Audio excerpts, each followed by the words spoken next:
বিসমিল্লাহির রহমান রহিম। আসসালামু আলাইকুম। কেমন আছেন সবাই? আল্লাহর অশেষ রহমতে আমিও ভালো আছি। তো আজকে তৈরি করে দেখাবো কাঁঠালের বীজের সবচেয়ে সহজ ভর্তার রেসিপি। নতুন রাঁধুনি প্রবাসী ভেচালার যারা খুবই সহজে তৈরি করে নিতে পারবে এরকম একটি সহজ ভর্তার রেসিপি শেয়ার করব। তো এখানে প্রথমে আমি 15 থেকে 20টা কাঁঠালের বীজে উপরে স্কিনটা ফেলে ভালোভাবে ধুয়ে পর্যাপ্ত পরিমাণে পানি দিয়ে 4-5 মিনিটের মতো সেদ্ধ করে নিয়েছি। দেখতে পেয়েছেন কাঁঠালের বীজগুলো একদম পারফেক্টলি সেদ্ধ হয়েছে। এরপরে একটি ফ্রাই প্যানে 1 টেবিল চামচ তেলের মধ্যে 5-6টা শুকনো মরিচ ভেজে তুলে রেখেছি। তো এরপরে এখানে আমি বড় সাইজের 2টি পেঁয়াজ মোটা মোটা স্লাইস করে কেটে রেখেছি, সেগুলো দিয়ে দিয়েছি ওই একই তেলের মধ্যে। এরপর 3টা কাঁচামরিচ আর বড় সাইজের একটি রসুনের স্কিনটা ফেলে দিয়ে দিচ্ছি। এখন এগুলো মিডিয়াম আঁচে অনবরত নেড়ে চেড়ে একদম ভালো করে সেদ্ধ করে নিব এবং ভেজেও নিব, মানে ভাজতে ভাজতে যেন সেদ্ধ হয়ে যায় ওইরকমটাই করে নিব।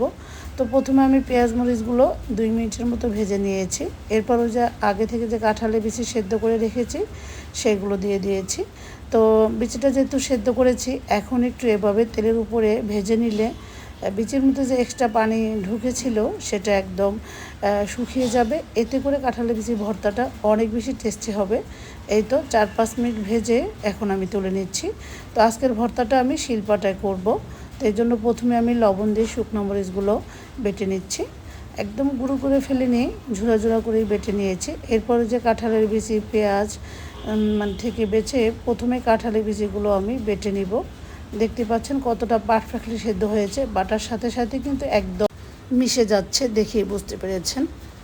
তো এই তো কাঁঠালের বিচিগুলো আমি সব বেটে নিয়েছি। তো এটা আমি 2বার করে বেটে নিব, এতে করে কাঁঠালের বিচিটা আরও বেশি স্মুথ হবে।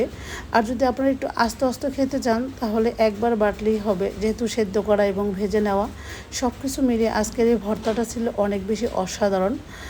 যাই হোক, এরপরে যে পেঁয়াজ মরিচ রসুন ভেজে রেখেছি সেইটুকু বেটে নিব।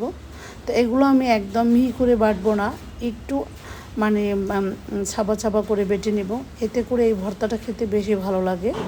আর ভর্তায় সাধারণত পেঁয়াজের পরিমাণটা বেশি দিতে হয়, আর কাঁঠালের বিচির ভর্তায় পেঁয়াজের পরিমাণটা যত বেশি দিবেন তত বেশি ভালো লাগে। আমার কাছে পার্সোনালি ভর্তায় বেশি করে পেঁয়াজ দিলে ভালো লাগে। তো আপনারা অবশ্যই চেষ্টা করবেন বেশি করে পেঁয়াজ দিয়ে এই ভর্তাটা তৈরি করতে। এটা এইভাবে তৈরি করে বাসার ছোট বড় সবাই মানে খেতে বসলে কাড়াকাড়ি করে খেয়ে নেবে, এতটাই টেস্টি ছিল আজকের এই কাঁঠালের বিচির ভর্তার রেসিপি। দেখলেন তো কতটা সহজে কাঁঠালের বিচির ভর্তাটা তৈরি করে নিয়েছি। এটা গরম ভাত আর সাথে যদি থাকে একটু পাতলা ডাল তাহলেই কিন্তু এই ভর্তাটা সবচেয়ে বেশি জমে ওঠে। আমার কাছে তো অনেক বেশি ভালো লাগে এভাবে ভর্তা বানালে। তো এই তো আমি এখন খুব ভালো করে মিশিয়ে নিব। ভর্তা যত বেশি মিশিয়ে নিব সেই ভর্তাটা খেতে তত বেশি ভালো লাগবে। এরপরে 1 টেবিল চামচের চেয়েও বেশি একটু সরিষার তেল দিয়ে দিচ্ছি। এটা খেতে যে কত মজা ছিল কি বলবো, একবার হলে এইভাবে তৈরি করে খেয়ে নেবেন, অনেক বেশি টেস্টি, অনেক বেশি মজার। এখন তো সবার বাসায় কাঁঠালের বিচি অ্যাভেলেবেল পাওয়া যায়, যেহেতু সবাই কাঁঠালের বিচি এক একজনে এক এক কোয়ালিটির ভর্তা রান্না করে খান। তো আমার এই সেম রেসিপি ফলো করে ভর্তা করে খেয়ে দেখবেন, বাসার ছোট বড় কারাকারি করে খেয়ে নেবে, এতটাই মজার ছিল।